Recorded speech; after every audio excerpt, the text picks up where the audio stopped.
Today on the show, we're talking with Jeff Rogers, founder of BetterHealth Vending, a company bringing a healthier, smarter approach to vending. From schools and workplaces to gyms, hospitals, and break rooms, they're using modern machines, real-time technology, and better-for-you products to make healthy snacking more accessible. We'll talk about the future of vending, wellness, entrepreneurship, and how smart, unattended retail is changing the customer experience. Let's get right to it. Roll with us. What inspired you to Better Health Vending, and what problem did you see in the traditional vending industry? Yeah. I'm a career police officer and retired law enforcement executive. So for over 20 years, I was forced to eat out of vending machines, right? And I think anyone in America can tell you at some point in their life, they've swiped a credit card, put a $1 bill in, a $5 bill in, some quarters into a machine, and nothing happens. Maybe you swipe the card again and still nothing happens. You try to get the product out, it doesn't vend. Maybe you shake the machine a little bit to try to get it to vend. And then you walk away defeated. And it's kind of an odd thing that we in America have come to just deal with, and accept that it's normal that the vending machines are unreliable. You don't know how to get the product that you need. The product in there is usually expired, and there's no recourse for that. So you can walk up to a machine, put $5, $10, $15 in and walk away with nothing but thin air and have no idea who to call, how to get it fixed, how to get it remedied or rectified. So, and when I was in my law enforcement office, I remember in my rookie years, I was the president of the police union and we ran the vending machines. And I learned then, even just filling them with stuff that we were buying at like Sam's and Costco, selling it to ourselves in the police headquarters, that there was a really good profit opportunity. And we made a lot of money doing that, right? 50 cents at a time. So that never left my head. When I retired from law enforcement, we moved to Charleston, South Carolina, followed our kids and grandkids down here because son-in-law's a Navy nuke and got stationed at Charleston. So we came down here and wanted to set up a business that was good for the community, right? I retired from law enforcement. I still wanted to do something good, but I really didn't know what it was. I've been inside my government box for so long, I didn't have a lot of creativity and huge vision. I just knew that vending machines was always on my mind, and so I started looking into healthy vending machines. And because I knew nothing about it, I started by overpaying into a system, right? Just like anything, when you're getting into a new industry, do you want to join a franchise and get the rule book right out of the gates and kind of the secret sauce, or do you want to try to make your own mark? So I went kind of in between, and I found an entity that was more of a business opportunity that would help you. And unfortunately, and I'm not going to name the name because, Mama said, if you don't have something nice to say, don't say it. But what I will say is that opportunity showed me in my class, there were 22 other investors from across the U.S. who wanted to turn some of their hard-earned money into a money-making machine through healthy vending. And by the end of it, in less than a year, almost all of them were completely belly up and bankrupt. I was one of the only ones still standing. And I was getting horror stories from other business owners saying like, man, this is nothing what we thought. No one wants healthy vending. We bought all these machines. We spent $250,000 and now we're not even getting any return on our money. And so I witnessed where I felt like all of these people who worked their tails off to save money, which is hard in today's world. And now they go to invest it in this, and the idea is foolproof. Everyone wants to be healthier, right? We know this. The MAHA movement's here. Everyone wants to move the needle into a healthier position. But if you stick a vending machine full of veggie straws in it, no offense to veggie straws, but that's probably not going to stop every consumer walking by and want them to buy. They still want, the sweets and the sugars. And so what we did is we saw a huge, through this process of a couple of years, and we radio advertised in the community, we placed all of our machines, everyone called and said, yes, we want BetterHealth Vending, we want healthier vending and all of this. And I found, 3 weeks, 3 months into the machines being there, no, they didn't. They still wanted traditional vending, and they wanted to have a few options that were healthy. Right. And so we were looking at it the wrong way. And I realized why. And if you do some research on the internet, do some light Googling, you'll see that healthy vending right now, it's a buzzy topic, but a lot of people are failing miserably at it. So, and I was firsthand a part of that failed attempt, watching people go down. Now, fortunately, I had enough money to put on top of my bad money to crawl out of the hole. And the way we did that is we started buying different machines and looking into different technologies.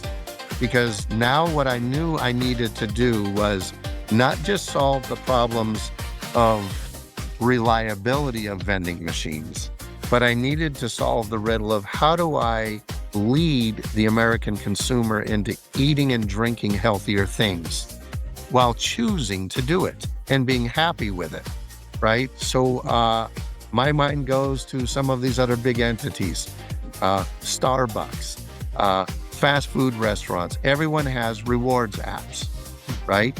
So if you join the Loop program, the open loop rewards program, you spend, you earn, you get points, you get free stuff, whatever it is, they're incentivizing you to continue to purchase and to move you into a certain direction. So I scoured the United States of all of our vending machines and manufacturers and tried to find partnership with them to say like, hey, here's my vision. This is what we need to do. We need computers and software controlling this. We need a whole revolution. Everyone here in the US was, well, how many machines do you want to buy? And I'm like, no, you don't get it. I'm trying to build something.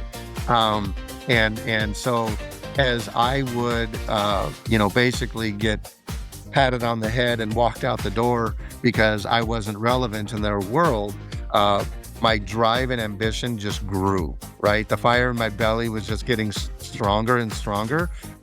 Wait a minute, I know because, right, the police officer, the retired police officer in me has seen the evidence and heard it. My phone was ringing daily. Everyone wants to live a healthier life and to be better. So how do we do it? Ironically enough, I had to go to the other side of the world, to India. And I partnered up with Vendican. And Vendican is a software solutions company for unattended retail. And so basically worked with them for the better part of 2 years to build relationship and to tell them what the problem was here in the United States. And they were completely on board with it and said, we have a whole development team. We're going to build, we already do this for everyone else in the world. Mm-hmm. We just aren't in the US. And as I alluded to before, then we had to set up a company to get them into the US. But the purpose of that was to solve the problems, answering your question of what does the average consumer hate about going up to a vending machine? What do we know are the fail points and the pain points when people are trying to get food and nutrition or drinks, and maybe they're held hostage somewhere, captive somewhere. They're at the dealership, they're at the hospital, they're somewhere where they don't have any other choice. They need the food options. So why should they be forced to eat an expired, old traditional snack that's full of sugar and stuff that's not good for your gut biome? So working with Vendican, telling them the problems that we had, they said, we're going to implement software as a solution. So that's where we really took off and where BetterHealth Vending started to get a leg up on our competition, because now we weren't just putting stuff in a vending machine and calling it healthy vending. Mm-hmm. Now we're, as you can see behind me, the machines have huge 22-inch monitors. We advertise, they communicate with the consumers.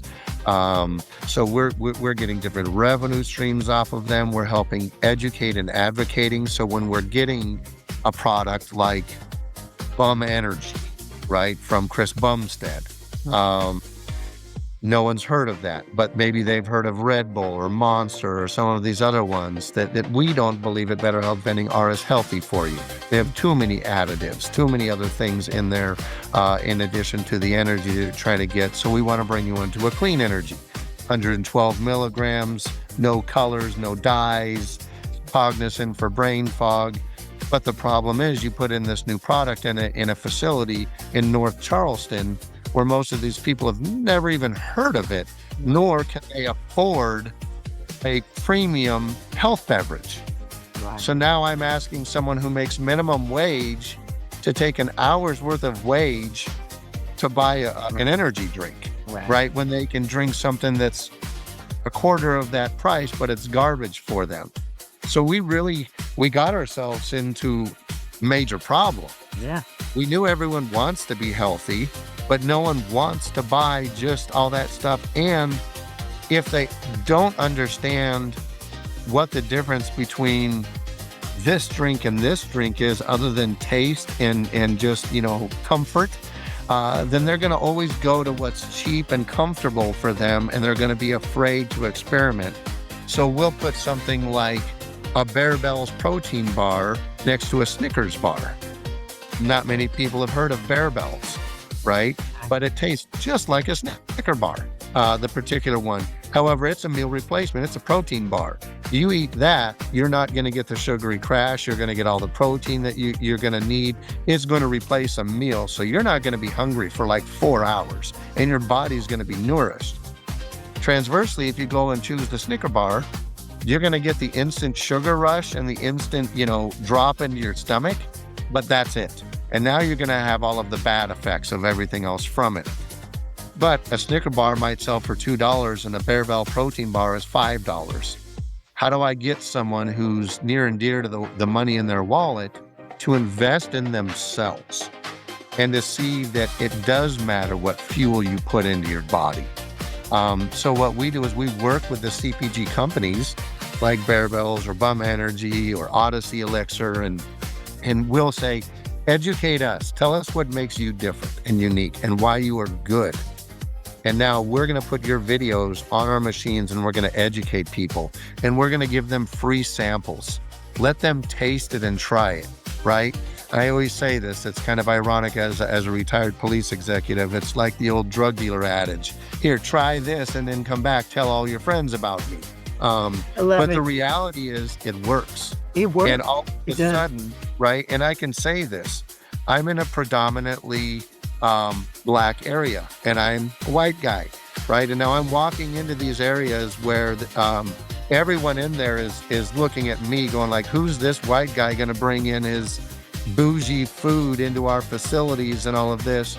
And I take pride in that because I go in there and I walk up to them and introduce myself and say, you know what? Who are you? What are you trying to do in life? What's going on? What do you eat? What do you like? You trying to get healthier stuff? Do you work out? And so instead of letting those weird stereotypes exist, I break the barrier. I go in there and I meet my clients and I find out, how can I serve you? And hey, did you know that type 2 diabetes is one of the #1 killers? Right. So let's break these walls. Let's break these paradigms, break all this crap that we've decided to build barriers, and instead use vending machines where I have, what's interesting, my clients are from every race, creed, color, ethnicity, background, national origin. It doesn't matter, right? I go into a facility and I say, this is the one time it is appropriately for me to stereotype and to see like, hey, well, what kind of food do you eat? What kind of stuff do you drink? And then I go work with the healthier companies out there, and then I'll go seek and find what they want and put it into their machines. And then we use the power of the software to tell us, because the software tells us every transaction, every button push, everything. So we learn about the consumers, what they want. Our machines have guaranteed vend. So when you select your items and say one of them doesn't vend, our screen's going to tell you, we know you ordered 4 things, one of them didn't vend. We've automatically reduced that. You'll get your change back. And And do you have any questions or problems? Scan this QR code. Talk to the owner at BetterHealth Vending, and talk with us. I have people that will call and say, "Hey, I tried to order, a bag of chips. It gave me my money back because it didn't vend, but I really want my bag of chips. But now it's showing that it's blocked because our software says something failed. Let's block that out so no one else gets victimized." Well, when you work with a company like Vendican, we remote control our machines. So I say, "Sir or ma'am, are you standing in front of your vending machine right now?" "Yes." "Well, hold on." And then about 10 seconds later, I hear a grown adult go, "What? It's vending right now." And I say, "I know, you're welcome. Sorry that this happened." So when you say what problems were you looking to solve, it's not world peace.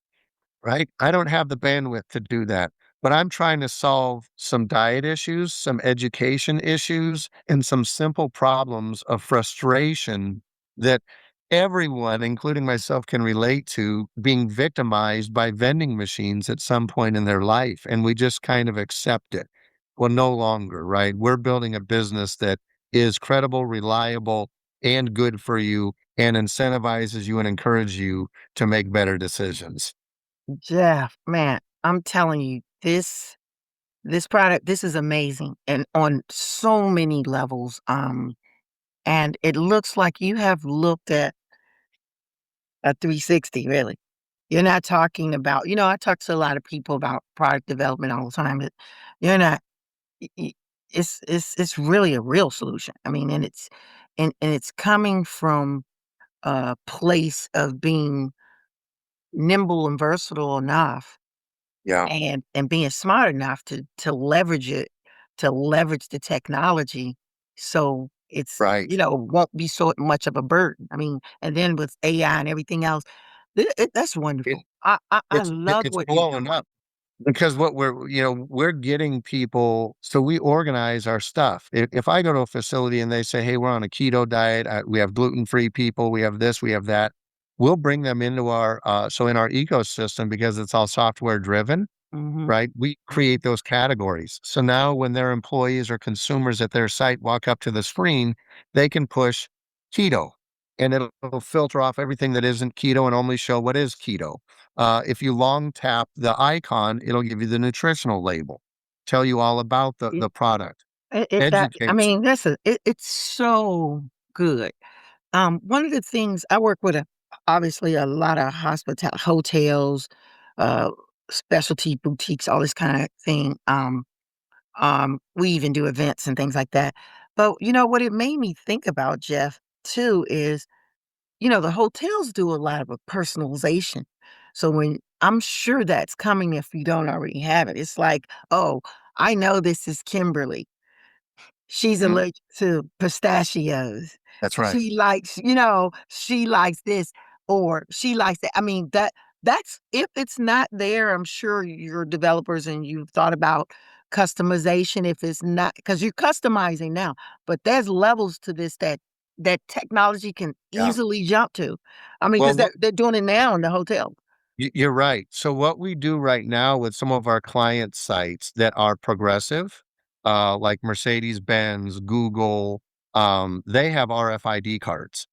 And so we have an RFID system.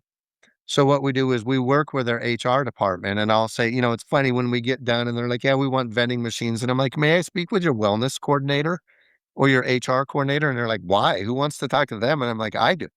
Yeah, Because I wanna know what they're up to. yeah. They might be running programs in your building, where we can reward it, and so if they have RFID cards, then they can buy points from us and top them off. So they can say, "Hey, Karen did her weekly weigh-in, or she's doing a physical fitness incentive or something, and we want to encourage her. We're gonna give her 5 points. A point's equal to $1. So now when I she love goes it. up to the vending machine, unlike normal vending machines where you pay first, ours is like a grocery shopping experience. You select the items, then you say how you wanna pay, RFID, swipe your RFID card, and now So in a closed loop system, we have the ability to identify who's buying what, when, and Mhm. all of this. Mhm. So I already did just like as you said, Kim. I took it to the next level. Well, what's an open loop system look like that Starbucks has, or fast food restaurants, Wendy's, McDonald's?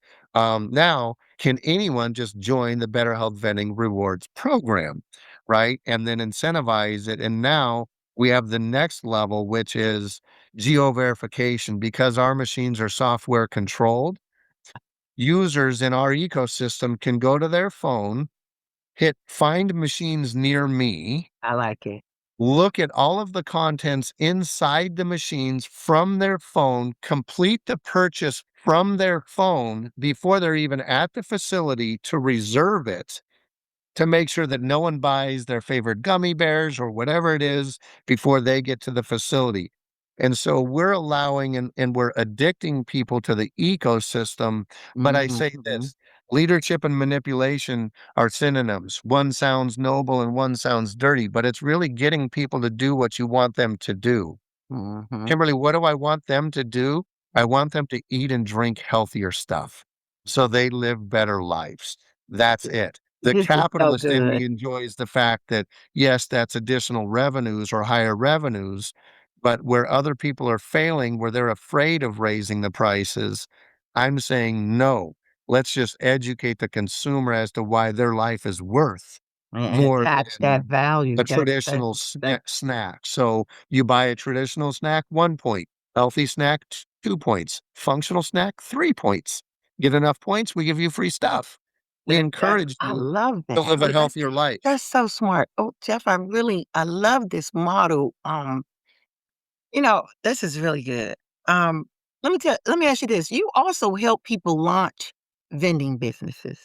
That's right. What do most new vending entrepreneurs misunderstand before they actually get started? Oh, that's a great one. I can tell you there are a lot of common misconceptions out there because I call them the TikTok victims. They've seen too many flashes in the pan on social media that this is just a get rich quick scheme, passive income, no work, earn money while you're sleeping. Um, no, that's not true, right? You have to actively start a supply chain, buy the products, keep inventory, bring them out to the machines, drive, wear and tear on the vehicle, machines break down, things don't work. So this, there's one of the biggest things that I have to do right out of the gate is just remove the fantasy that they've unfortunately, got through the Hollywood effect of, oh, I'm going to buy like 2 vending machines for $800 and I'm going to get rich quick. And I'm like, no, if you want to buy a real vending machine, it's around $8,000 Mhm. and it's not get rich quick, right? Depending on where you put it. And so that's the next problem that they have is they come in ready to start their vending business, uh, Education. but they have no vision for where they want to put their business. And unattended retail traditionally resides inside someone else's business. So we're a business in a box inside of someone else's business, Mhm. trying to survive and thrive. Um, Mhm. so you need to make sure, right? Just as I went to college, I remember my business professor telling me, "What are the 3 most important things in business? Location, location, location." Education. Um, and I've never forgotten that, right? And it's been true throughout my whole life.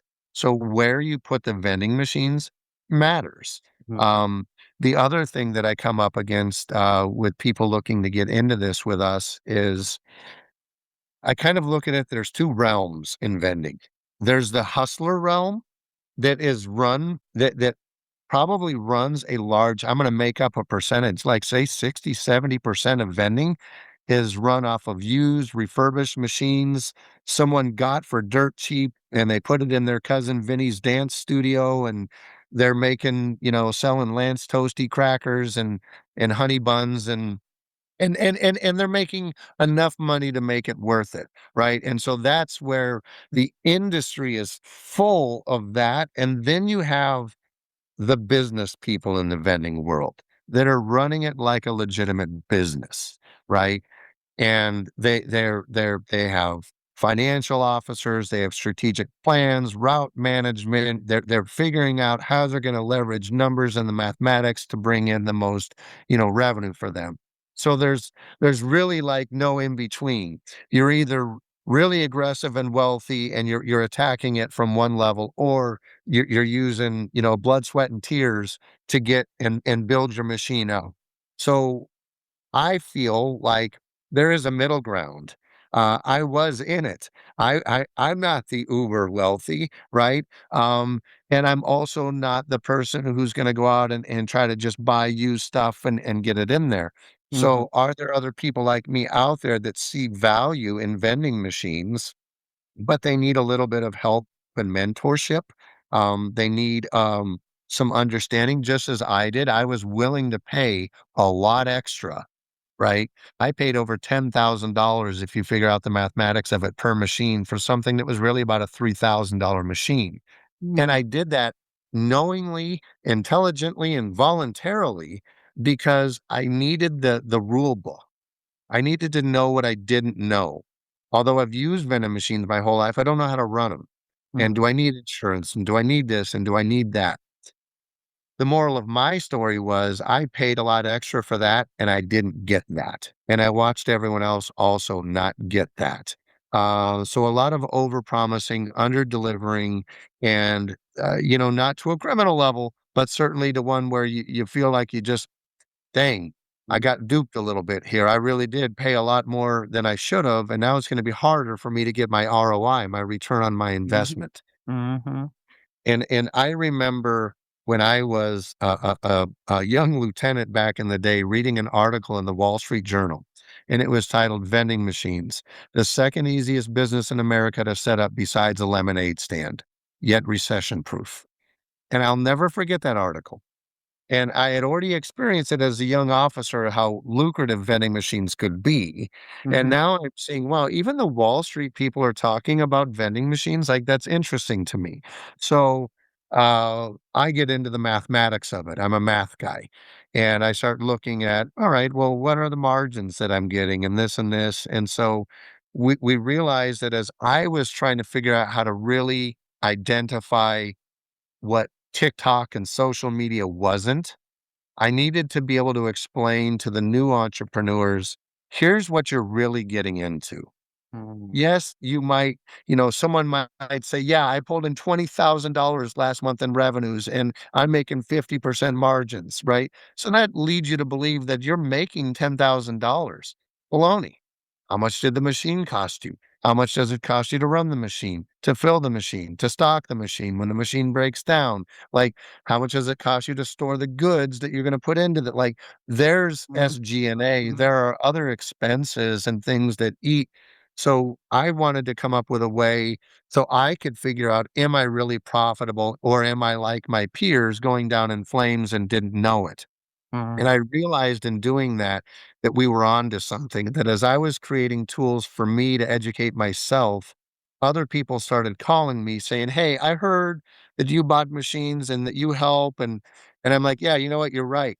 I'm a retired guy who lives in the community that I serve, and I'm used to answering the phone call at 3 in the morning for silly or emergency things. So tell me what's on your mind." And so I opened up the doors. And then what I did is I bet on myself and I bought or started leasing a warehouse. And I thought, you know what? I need a place where the community can come, see, meet me, touch me, know that I'm not a hustler, I'm not a scammer, because all of the pain points that I told you, like locations and financing and all of that, because it's a hustler heavy world, there are a lot of scammers Mhm. and deception going on in there. So I thought, you know what, if we're gonna really be the beacon of hope for vending machines, let's also let them know that they can come down and shake my hand and meet me, right? And I say to people all the time, I'm not gonna just sell you a vending machine if you're not ready for it. Mhm. Or if your plan doesn't make sense, Mhm. because I wanna high five you when I see you at church or at the grocery store. I don't wanna walk the other way and go, "Oh, I sold her a vending machine. Huh, bless her heart." No, I wanna make sure that I'm never the villain in their story. that when they decided that vending or unattended retail was the right thing to do, that they could find someone that would actually help them. And I'm married to a lawyer, right? So I say this all the time. We're not your business advisors. We're not your formal consultants. We're just people in the community who are willing to share our notes with you, our lessons learned. I almost went down in flames and watched a lot of people go down in flames. I don't think any more need to do that. Yeah. I'd That like to wow. stop that. This So, yeah. is so good. This is so good. I am you as you were speaking, I have a few questions. You're answering them. Just you're natural for this, and I'm so glad I asked you to come on. Okay. Let's do this. Let's have some fun. Well, before you, I want to play what I call roll in the city hot seat. So I'm gonna Okay. ask you a couple more questions before I do that though. But the hot seat is this. It's 5 questions. It's gonna be real quick. I'm gonna ask that question. You're gonna tell me what the first thing that pops in your head. Short answer, quick answer. Sure. Yeah, like you got 3, 4 seconds. That's it. Okay. Okay. Okay. All right. So You're gonna try to put me in a box. That's I'm hard. that somehow I think you're gonna be okay.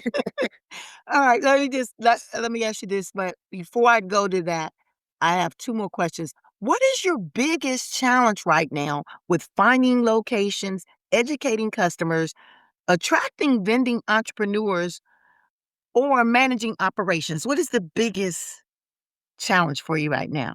Well, I think the biggest challenge is something we all can relate to, and it's FOMO, the fear of missing out. So a lot of people who are looking to get into vending, they're in this like, what's the right vending machine? Do I get an import? Do I get a US machine? Do I get this? Do I get a cafe cooler? Do I, and they're like in this constant state of like, whoa, almost as I say, analysis paralysis. Yep. So one of the biggest problems is just finding out, well, what is it that you're trying to do? And now let's get you, where I say, again, where we're unique. Traditional vending, you either bought a beverage vending machine, a combo vending machine, right? A snack vending machine. You didn't get a mixture of them. And so you started to see the evolution of these like cooler cafes where now you can open them up and free grab. So now you can get things that don't vend traditionally. Well, I say all the time, you don't need to do that. I feel like everyone's being led down this path of micro markets and cooler cafes, and they're using AI to recognize and help them out. And I'm going, no, vending machines still work fantastic. The problem is we might be a little myopic here in the United States, and we build these things like tanks, right? Which is why you and I have seen the same vending machines at gas stations in the middle of nowhere for 20, 30, 40 years, right? We have built-in obsolescence, but they still work, right? They're just heavy duty and not customizable. Meanwhile, on the other end of the world, they're customizing vending machines. They're vending cars out of vending machines, full meals, you name it. So one of the bigger problems that I see in the confusion that comes into this is do I go with like a cafe free grab, or do I go with like a traditional vending machine? And I say, maybe you go for something in between, because this retired cop will tell you, don't introduce the human factor into your ecosystem. Don't hope that all of the software is going to work when they open the door and now they grab 40 items that they're really going to get charged for that. And what other problems does that create for the community? Because a lot of these AI cooler systems pre-authorize your card. I just told you a lot of my clients barely make minimum wage, right? So if they want to get a $3 item out of a cooler cafe, most of them have to swipe their card to get pre-authorized. Up to $100 they place on a hold. Wow. So if you grab everything in there, it'll still cover it. And here I am going, wow, I'm watching the whole world, specifically the United States, really go aggressively down this path, and I'm going on another direction going, no, you still need secure digital markets, but you need them customizable. And so that's where, again, partnering with Daedalus and Vendican, that allowed us to get machines to where if we have a client that says, I want you to vend meals, I want you to vend fresh fruit, I want you to vend, we have gyms where we vend tubs of protein. We vend liquid glycerol. We vend creatine.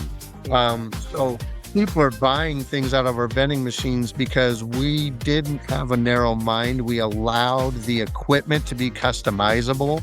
So I feel that that's where the biggest pain point is people coming in, is there's so much confusion and noise, and everyone's championing for their way, right? And the big dogs are all going to cooler cafes and micro markets. So here I am, the little guy fighting against, these Goliaths out there. But again, I still feel we're on the right path, because I know that the consumers want good stuff. They don't need to be charged $100 pre-auth to get it. It should all be available to them. And since we're not in the quick questions, check this out. Imagine how many people are walking around that are SNAP EBT recipients.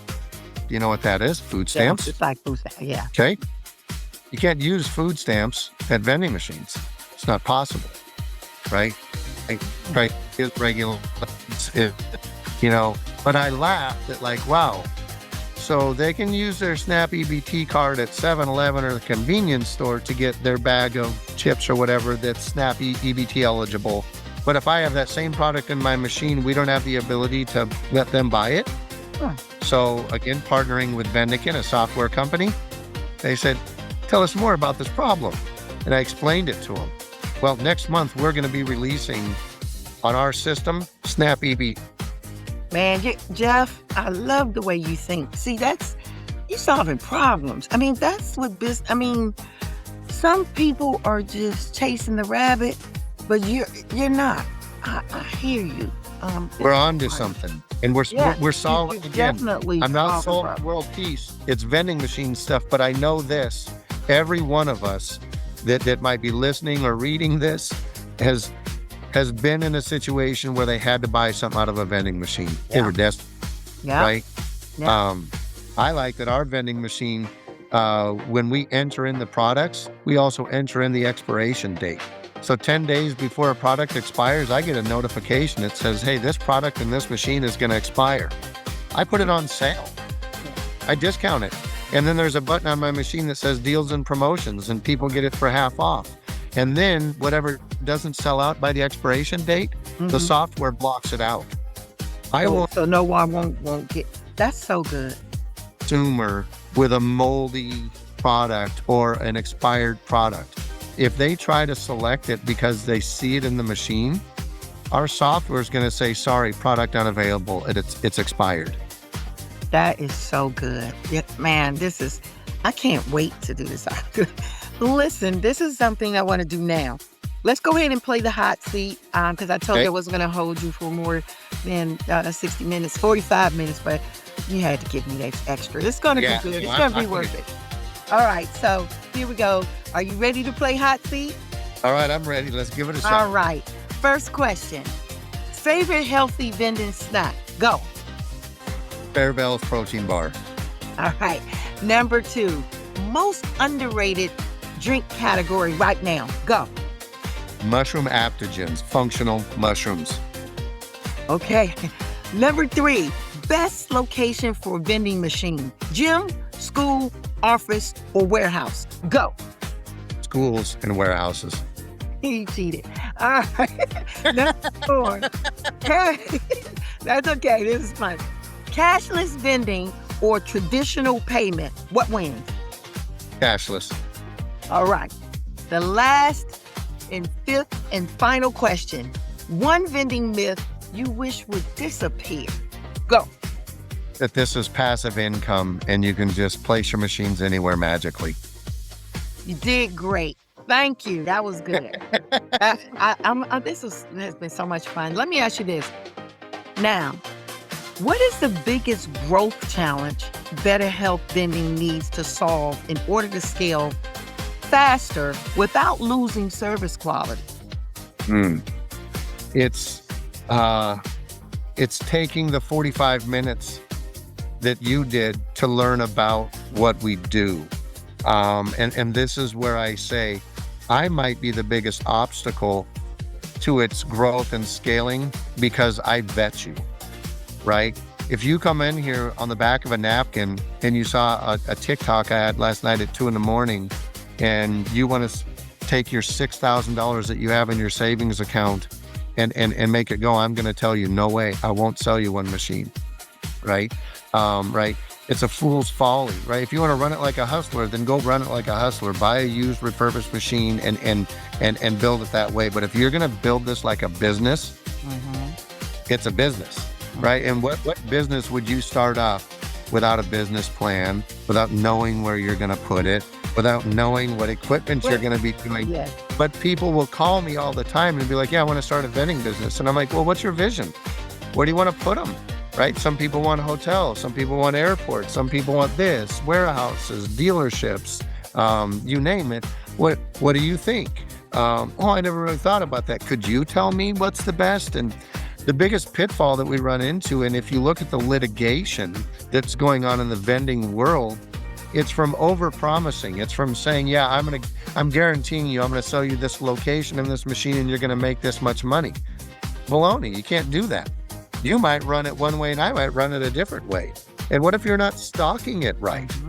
What if you're, so the litigation comes from, hey, you sold me a location and you sold me this. So we have to be very careful to say, hey, we're a business opportunity, but you're not going to pay franchise fees and all this other stuff, but we're going to check. And so as people come to me, I say I'm the anti-salesman, because if their plan doesn't sit well in my heart, I deliver them the truth. And I say, hey, you know what? You're better off putting your money into a CD and earning 6%, right? Than you are doing this, right? If you go to our BetterHealth Vending website, we have a unit economics calculator where we try to teach people, hey, all right, here's a hypothetical. You put in all the information and you see what your business might yield. What location are you going to put it at? How many transactions are you going to get in a day there? How many days a week is that machine accessible? What's your gross margins on your products? Put in all these things and then boom, and it tells you how much did you pay for the machine. Now your ROI is going to be this many months, and then your internal rate of return will be this much. And I tell people, but that's when you run it like a business. Yep. So Want to hear the full interview and learn more? Visit rollinthecity.com. Find out how you can partner with founder Jeff Rogers and BetterHealth Vending. Visit betterhealthvending.com. Thank you for listening and rolling with us. See you next time.